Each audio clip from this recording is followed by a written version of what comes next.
الناس دي اخترعت لنا حاجه جميله قوي اسمها الاكشنز. دلوقتي على فرض ان انا بقول لك احنا رحنا رحله وتصورنا صور،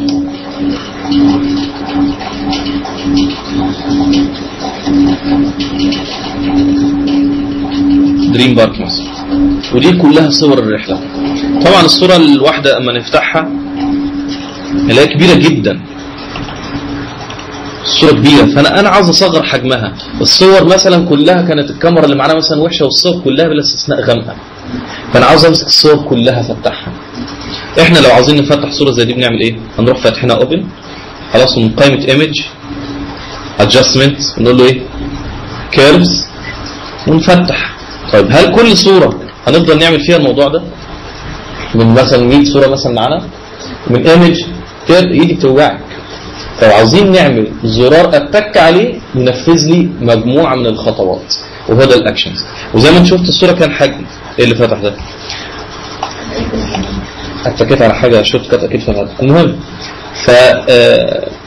الصور كان حجمها كبير، يعني المعالجه اللي انا هعملها دلوقتي ان الصور كانت كبيره، فعاوز اصغر حجمها عشان تبقى السايز بتاعها اقل، فبعتها مثلا على النت. النقطه الثانيه المشكله في الصور مثلا غامقه فعاوز افتحها. النقطه مثلا الثالثه ان الصور كانت مثلا ظهر وانا عاوزها ان احنا كنا بعد الفجر، عاوز ادي الفوتو فلتر اللي هو بتاع كولينج ده. ايه تاني ممكن نعمله؟ ماشي كفايه دول. عاوز 3 خطوات اعملهم على 100 صوره. تعالوا نتعلم. دبل كليك افتح مجموعه من الصور، اقول له اوبن، بلاش الصور ديت، نفتح صور عاديه، فوتوز، مجموعه من الصور. خلاص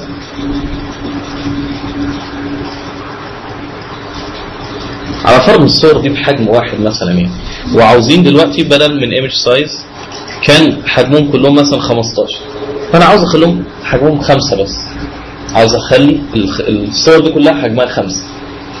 طيب المفروض كنت هعمل ايه؟ الطبيعي ان انا هقول له من ايمج سايز، اقول له الصور دي حجمها العرض بتاعها 5، بعد كده انت بتقول غامقه فبتفتحها من قائمه ايمج كيرفز، تعلي تقول له اوكي، بتقول عاوز تديها فلتر اللي هو الكولينج فوتو فلتر، تقول له كولينج. شفت بعمل خطوات كتيره قد ازاي؟ كام تكه ناقص عملتها؟ عملت كده؟ طيب اقول لك لا ارجع بقى كنترول زد كنترول زد، اقول لك هتلاقي حاجه اسمها اكشنز من قائمه ويندو، لو كنت مفتوحه اللي هي اسمها ايه؟ اكشنز. هيفتحها لنا هنا كده اكشنز. دي حاجه اسمها ديفولت اكشنز، دي مجموعه من الاكشنز هو عاملها لك. ماشي؟ تلاقي منها بيعمل لك كاست شادو، بيعمل لك وود فريم يعني برواز كده خشب. بص لو تكيت اي اكشنز من دول هتك عليه كده واقول له بلاي يعني اشتغل، كونتينيو، يفضل يعمل مع نفسه كده حاجات، وفي الاخر تلاقيه راح مطلع لك ايه؟ برواز للصوره. عمل ايه بقى؟ عمل خطوات كتيره قوي بنعرفها من حاجه اسمها هيستوري. بصي دي الخطوات اللي عملها عشان ايه؟ يطلع لك البرواز ده. ودي الخطوات اللي كان المفروض نفضل بقى نعملها واحده واحده عشان نطلع برواز، فطبعا مش من العقل يعني. المهم الى اخره، هعمل كنترول الت زد، بس طبعا هيرجع، دي خطوات كلها فيفضل يرجع فيه. لا انا اساسا هقفل الصوره دي لان شكرا مش عايز ارجع الخطوات دي كلها. المهم هناخد الصوره دي نعمل عليها الموضوع ده. طيب دلوقتي انا عاوز اعرف ازاي اسجل اكشن. اعمل انا بنفسي اكشن. اقفل دي كده واقول له نيو اكشن. هتسميه ايه؟ هسميه مثلا فوتوز موديفاينج مثلا، يعني تعديل في الايه؟ في الصور. اقول له اوكي، حطهم لنا تبع الفولدر ديفولت اكشنز اسمه ايه؟ تمام. والزرار الاحمر ده ضغط عليه، ده بيقول لك انا هسجل كل حركه انت بتعملها دلوقتي. خلاص يبقى راقب نفسي بقى بالراحه كده واتصرف بحكمه، عشان كل حركه فعلا لو مسكت ده بس كده وحاولت احركه مكانه هيسجلها. لو كان يعني مثلا لو عملت ده كده بدا يسجلها، تكيت ايه؟ سجل. طيب كنترول زد هتلاقيه برضه هيسجلها. فلا معلش انا كنسل ده كده، غليته كده، اسحبه كده على الديليت وابدا اعمله من جديد نيو. وعاوز يحطه فين؟ في الديفولت اكشن، ما يجراش حاجه. هقول له مثلا ايه؟ فوتو موديفاي. خلاص، واقول له كلر، ممكن تعملوا له لون مميز تميزيه عن الباقي على فكره، مثلا اختار الاورنج ده ونقول له اوكي. تمام. اقول له ده هو بدا يسجل. اقول له من قائمه ايمج على الصوره ديت ايمج سايز، اقول له بدل ما كانت 21 خليها لي 5 سم. صغرت بالفعل اهو. طيب من قائمه ايمج علي لي الاضاءه بتاعتها من كيرفز، فتحها، فتحت. تمام. من قائمه ايمج ادجستمنت اعمل لها فوتو فلتر مثلا ده او بقت اصفرت خالص كده. من قائمه فلتر اعمل لي بلير، جوسن بلير بالقيمه ديت، وهكذا. افضل بقى ادي التاثيرات اللي انت عاوزها. خلصت يبقى اتك على الستوب، وقف عن التسجيل. فدلوقتي ده بص عملت كام خطوه؟ 4 صح؟ نقفل ده كده. تعالوا بقى نقفل الصوره دي. عاوز تحفظها ولا لا؟ شكرا. الصوره دي عاوز تطبق عليها كل اللي احنا عملناه، روح واقف عليه واقول له ليه. تك تك تك، راح مخلص ال4 خطوات وراح مصغر حجمها وعلى لو بصينا في الهيستوري، هيستوري يعني ايه فعلا عمل؟ فتح الصوره ده كنا فاتحينها، راح عامل صغر حجم الصوره، زود الكيرفز، حط لها فوتو فلتر، عاملها جيسون بلير. وقائمه هيستوري زي ما انتم شايفين ممكن نتراجع بدل كنترول الت زد والكلام ده، ممكن نتراجع منها على فكره. كل خطوه احنا بنعملها بتتسجل هنا لحد اول ما فتحنا. خلاص، يبقى ممكن ارجع الصوره زي ما كانت من تكه واحده، ان انا ارجع للاوبن من الهيستوري او لاخر خطوه اللي هو ديت. ده بالنسبه لموضوع الاكشن. تعالوا بقى اقول لكم معلومه لله. انا بقى هفتح كل صوره واروح فاتح الاكشنز واتك بليك، ده انا اتعب. هتعب. انا راجل مستعجل، انا راجل سريع، انا راجل ما عنديش وقت. اقفل ده كده، اقفل.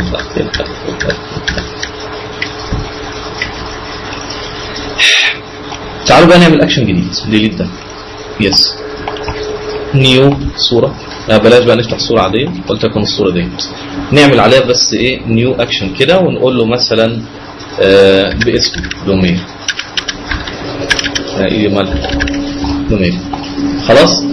نقول له من قائمه ايمجز ادجستمنت كيرفز علينا. طب ما عندكش غير دي ولا ايه؟ نقول له من قائمه فلتر بلير موشن بلير. نقول له من قائمه فلتر مثلا ليكويفاي، ولا بلاش الاحسن، ليكويفاي ده تقيل اساسا. نقول له بيكسليت موزايك دوت وزودها خليها عامله كده. يبقى كل صوره هيحصل فيها ايه؟ عجبك الكلام ده؟ اقول له من فايل كلوز، اقفل الصوره ديت. تمام. طيب بيقول لك انت عاوز تحفظها ولا لا؟ اقول له وبقول له يس. بس المشكله دلوقتي لو قلت له يس هيستبدل الصوره القديمه، يبقى انا ضيعت الصوره القديمه اللي عندي وبص. لا اقول له كنسل كده معلش، ما اسجلهاش لان كنسلتها. فلو فايل سيف از، احفظها في مكان تاني. فين المكان التاني ده؟ على الديسك توب في فولدر كده اسمه محمد. خلاص، خش جواه واحفظها زي ما هي باسمها كده سيف. اقفلها كنترول دبليو او من قائمه فايل كلوز. خلاص، يبقى عندي دوميري ده فتح الصوره وعمل عليها افكتات وحفظها وخرج. تعالوا بقى كده عندنا من قائمه فايل حاجه اسمها اوتوميت، حاجه اسمها باج. خلاص، افتحها. بيقول لك الباتش دي بتعمل ايه؟ بتظهر كده شويه ما تظهرش. المهم مش محتاجين اساس، لو في حاجه تحت مش هنحتاجها. بيقول لك انا هعمل لك بلاي لاكشن اللي موجود في الفولدر ده اللي انت تختاره لي، وليكن دوميري ده. وليه مش راضي يختاره؟ اشمعنى يعني ماله يعني؟ مش عاجبك الاسم ولا ايه؟ عشان واقف عليه مثلا ولا ايه؟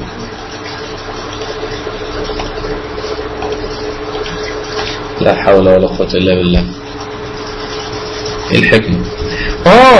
يا ربي انا كل ده ما عملتش ستوب. ستوب يا عم، وقف تسجيل. خلاص من قائمة فايل زي ما قلت لكم اوتوميت باتش دوميري انا عاوز اطبقه. عاوز تطبقه على ايه؟ على فولدر كامل. تمام؟ بيقول لك طب حدد لي الفولدر الكامل ده. اقول له شوز، عندي في الورك، في الفوتوز، في محمد، في مثلا في لوجوز، مجموعه من اللوجوهات. اقول له اوكي. تمام؟ احفظهم. بعد ما يخلص ويطبق عليهم الاكشن يوديهم فين؟ قول له وديهم save and close to folder. الفولدر ده فين؟ save and close هيقفلهم على بعضهم. خلاص لا سوري، اقول له لا احفظهم في فولدر. فين الفولدر ده؟ على الديسكتوب باسم محمد. اقول له اوكي. خلاص عرفنا. يبقى انا بقول له بعد الديستنيشن يعني الامتداد او اللي هتوديهم فين؟ هتحفظهم في فولدر؟ فين؟ اخترته لك اللي هو في كذا في كذا في كذا. مفهوم يا جماعه؟ اخترنا السورس واخترنا الديستنيشن اللي هنعمل لهم، وبعد ما يتعملوا يتحطوا فين؟ اقول له اوكي.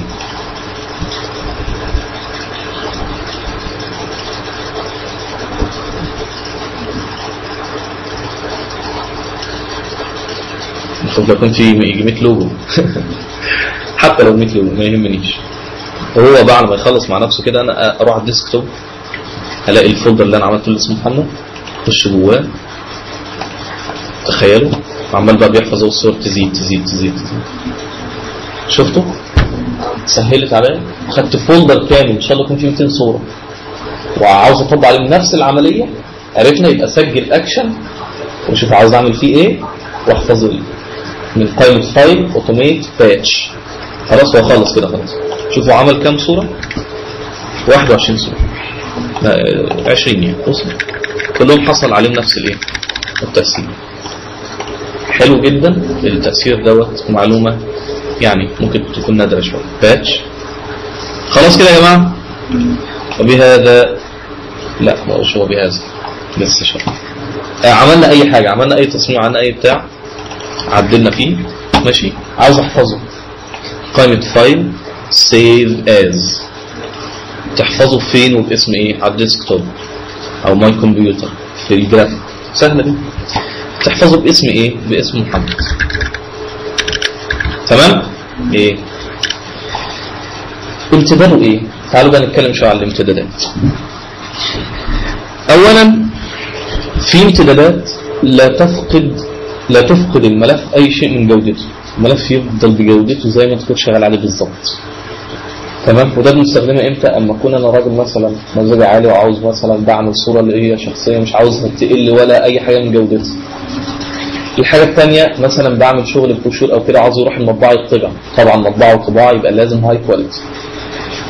او انا مثلا بعمل صوره ليا وعاوز ابعتها لزميلي على النت، فمحتاج يبقى حجمها صغير جدا لان النت بطيء واي حجم زياده بيقعد وقت طويل، عاوز اقلل حجمها جدا مع المحافظه على الايه؟ الجوده بتاعتها بقدر المستطاع، بس قطعا هتقل من جودتها لاننا القاعده بتقول ايه؟ الغالي ثمنه فيه. كل ما حجم الملف يزيد كل ما الجوده بتاعته تزيد. معروف. خلاص؟ فتعالوا بقى نتعلم الامتدادات. وفي امتداد زي ما قلنا ان هو بيحافظ لك على الصوره انك تعرف تعدلي فيها تاني. يعني عملنا الصوره بتاع البروشور ده عاوز اعدل فيه، الراجل قال معلش غير لي كلمه كذا، يبقى الملف لسه السورس بتاعه موجود معايا واقدر اتحكم فيه. السورس بتاعه اللي هو .psd او الامتدادات حطوه، يبقى دي بعد كده ممكن اما احفظها اعرف افتحها تاني واعدل فيها.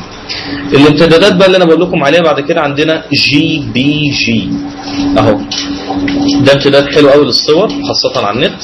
هنقول له سيف، بيقول لك الكواليتي بتاعتها قد ايه؟